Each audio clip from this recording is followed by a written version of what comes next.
जय जोहार। स्वागत है आप मन के न्यूज़ 36 छत्तीसगढ़ के आवाज में। तो चला खबर छत्तीसा के शुरुआत करथन। मुख्यमंत्री भूपेश बघेल के निवास में कैबिनेट के महत्वपूर्ण बैठक आयोजित करे गई, जेमा प्रदेश में 12,000 शिक्षक के भर्ती, अनुसूचित जाति, अनुसूचित जनजाति और पिछड़ा वर्ग बर अलग अलग विभाग बनाए के निर्णय ले गई। संगे संग छत्तीसगढ़ के नंदावत खेल मन ला बचाए बर प्रतियोगिता करवाए के निर्णय घलो ले गई। आदरणीय अकबर जी दोनों संबोधित करते रहे। आज कुछ महत्वपूर्ण निर्णय हुए हैं तो मैंने कहा कि मैं भी इसमें शामिल हो जाता हूँ और कुछ बातें मैं कहूँगा, उसके बाद हमारे दोनों मंत्री आपसे बात करेंगे। पहली बात तो ये है कि लोगों की डिमांड भी थी, अनुसूचित जाति, जनजाति और अन्य पिछड़ा वर्ग, ये सारे डिपार्टमेंट एक ही हुआ करता था, अब इसे अलग अलग कर दिया गया है। इसमें एससी और ओबीसी अलग अलग विभाग होंगे, एसटी का अलग विभाग हो, तीन विभाग होंगे इसका, जिसे सभी विभागों के, अनुसूचित जाति विभाग के, अन्य पिछड़े वर्ग विभाग के और ट्राइबल के काम है वो सुचारू रूप से संचालित हो सके। और इसी के साथ साथ जिस प्रकार से ट्राइबल एडवाइजरी कमेटी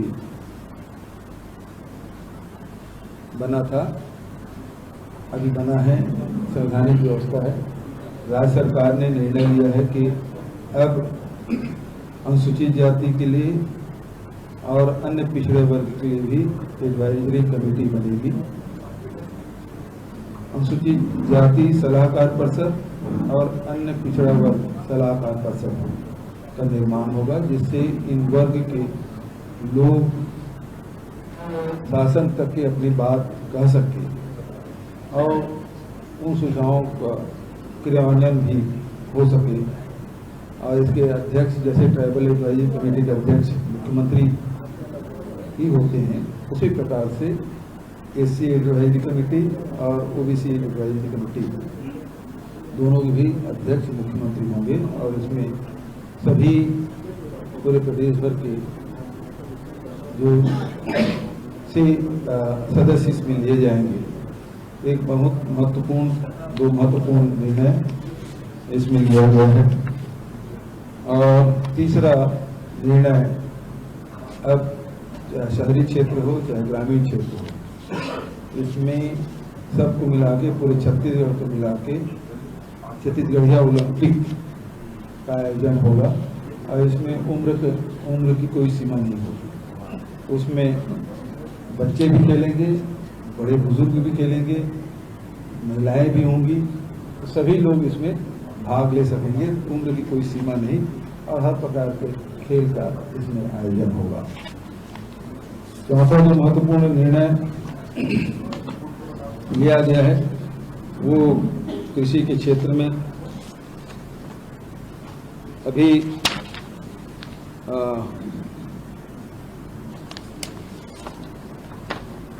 कृषि के क्षेत्र में जो सहकारी बैंकों में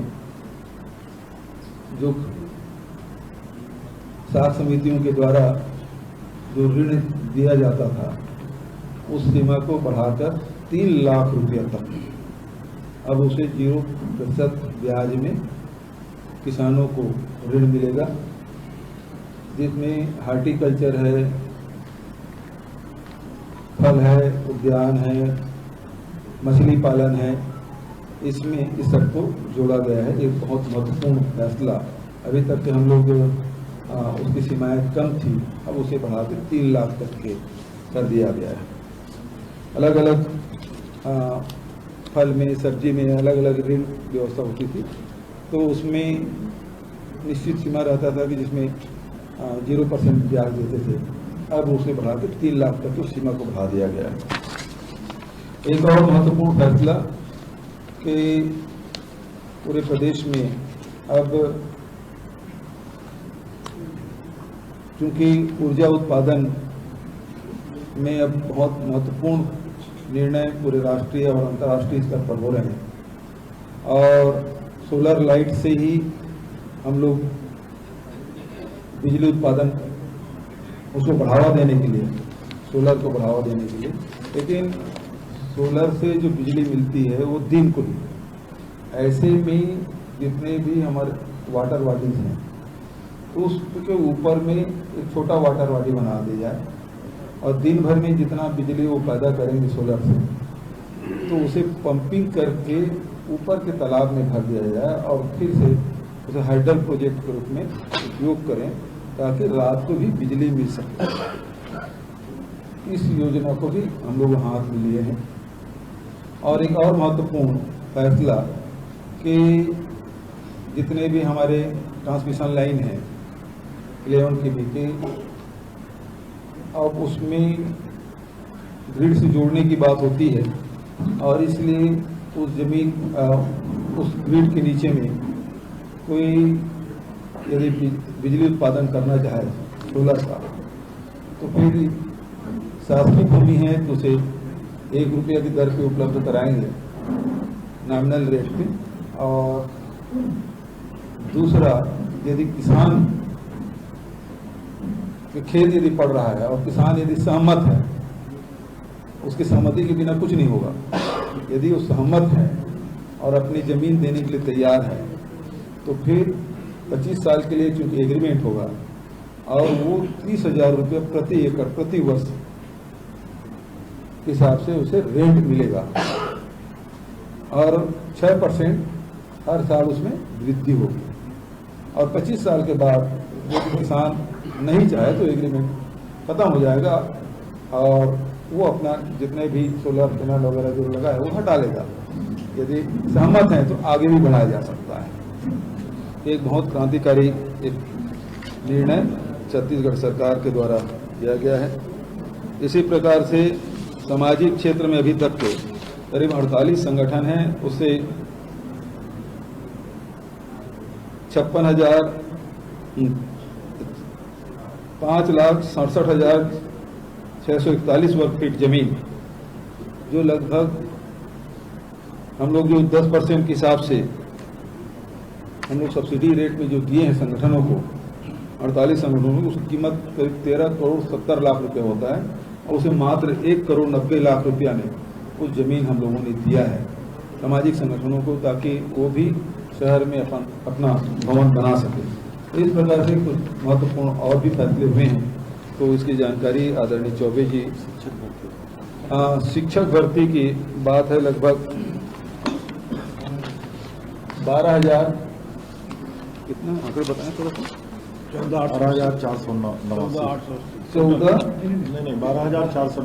12,489 पद जो बस्तर और सरगुजा संभाग में रिक्त पड़े हैं, उसकी भर्ती की अनुमति दे दी गई है, जो व्यापक से उसकी भर्ती की जाएगी।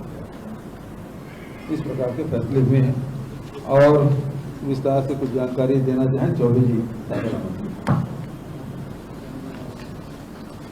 आज की मंत्रिमंडल की 48वीं बैठक में 14 प्रस्ताव थे, उसमें से अधिकांश जानकारी आदरणीय मुख्यमंत्री जी ने आपको अवगत कराया। बहुत महत्वपूर्ण निर्णय है शिक्षकों की भर्ती का, छत्तीसगढ़ में छत्तीसगढ़िया ओलंपियाड करने का।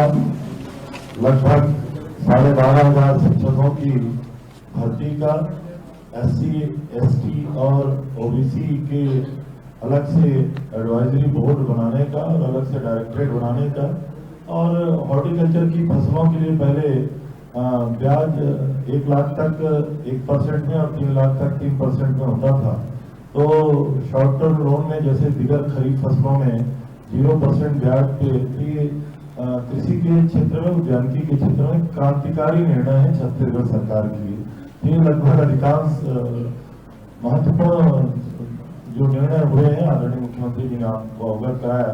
और जो अन्य निर्णय हुए हैं, छत्तीसगढ़ में राजधानी को बने लगभग अभी 22 वर्ष हमारा राजधानी हो गया है।